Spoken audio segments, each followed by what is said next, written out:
Private equity money has flooded the medical industry in recent years, particularly in physician practices and staffing companies. But could that new money be driving unexpected financial burdens on those needing medical services? A new report says it might. And here to discuss it is Loren Adler, Associate Director of the USC-Brookings Schaeffer Initiative for Health Policy, plus Yahoo Finance's Anjalee Khemlani. Loren, thank you for joining us here today. Can you break down some of the findings of this report? Because I know that anytime we talk about profits and medicine, it's raising eyebrows. Sure. No, thanks for having me. It has been is an interesting report and to look into sort of this big surge over the last decade or so. I think the movement of private equity money into physician practices has made a lot of headlines in recent years, particularly with the surprise billing debate, where we had strong evidence that the rise of these private equity staffing companies in emergency medicine or anesthesia in particular really was resulting in additional patient costs and really getting surprise bills in particular. And we have seen that at least get closed with the No Surprises Act that's set to take effect next year. But in our analysis of the data here, there really seems to be a new shift into some of the office-based specialties like dermatology, GI, and ophthalmology, where the evidence base is much more nascent. But certainly there are fears of some of the same increases in patient costs, especially given some recent evidence that we discuss really finding quite negative patient outcomes in the nursing home sector, which has obviously been sort of a big, getting a lot of press in with COVID and everything. And Loren, I'm so glad you brought that up, because I know that that's something we've talked about, is where the evidence has come from when it comes to the nursing home sector and how that can play a role in what we understand, especially for hospital-based or group-based practices, and how that really impacts the long-term view of this. On one hand, we have some states that have gotten down to encouraging more transparency for these private equity deals. But what can the country do largely? Is it supposed to be, or should it be, a state-by-state sort of determination on how to address this? Or is it something that needs to be addressed federally, and how can they, if so?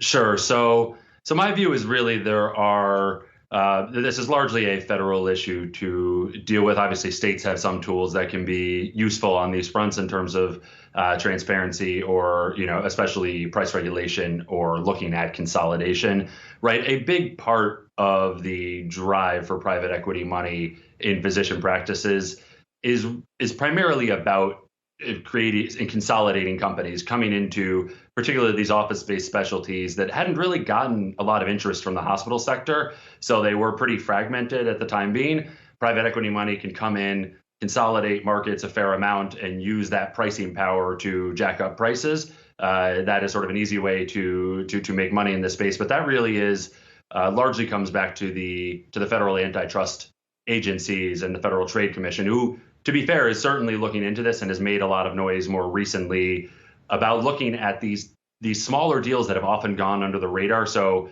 a common tactic here is you buy one big platform company, they call it, and then you buy a lot of small practices that are add-ons, which often have sort of evaded the eyes of the agencies because these deals are relatively small.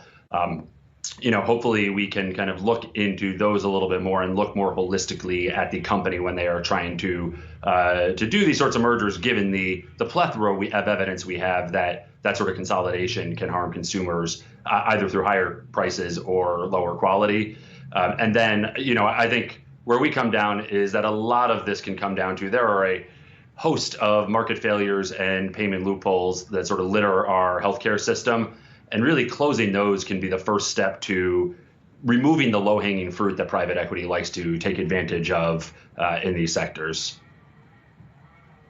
I want to dig into that a little bit, because definitely looking at the loopholes and just sort of how that fits into the larger conversation that's happening about healthcare right now. We're talking more technology, fancier devices and products, and all of that put together also puts pressure on the systems and increased costs, generally speaking. So looking at it from the broad spectrum, are we in a shift really in how healthcare services are being provided, and maybe this sort of tug of war happening right now? It's more of a philosophical question, but in sort of this like brand awareness environment, is that going to play a role, do you think, in how this sort of sorts itself out? I think that's certainly possible. And part of this is people sometimes talk about whether you want to somehow target private equity in particular. But it is, one, it's sort of hard. Private equity can pretty easily sort of change the format of the exact financing. So it is somewhat hard to really target regulation that well. And, another point we make here is there's been a lot of consolidation in healthcare over the last decade, and it's not all driven by private equity.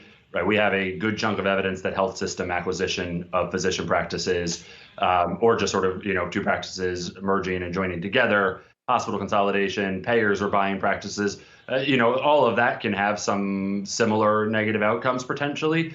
But you make a good point that, right, there also is a need for investment, and particularly as we move more towards some risk bearing, the physician practices and the hospitals want to take some risk on, need to invest in new technology and all of that. There is a reason why the private equity money is attractive as well. And that's where it comes in handy, that if you remove sort of the low hanging fruit that we think is pretty clearly negative for consumers, maybe you can still leave open the opportunities where it probably might be more of a net positive, right? I think of the example of primary care, where certainly there have been a number of developments and advancements that have been good for patient quality, right? A lot of these new primary care practices, respond to your emails more quickly, have telehealth, have services that patients really do find attractive. But at the same time, there is also a lot of evidence that they are, upcoding and taking advantage of Medicare Advantage payment rules and things like that, which is really just sort of siphoning taxpayer money without much positive benefit accruing to patients. Well, Loren, we thank you for breaking it down. Loren Adler, Associate Director of the USC-Brookings Schaeffer Initiative for Health Policy, also Yahoo Finance's Anjalee Khemlani.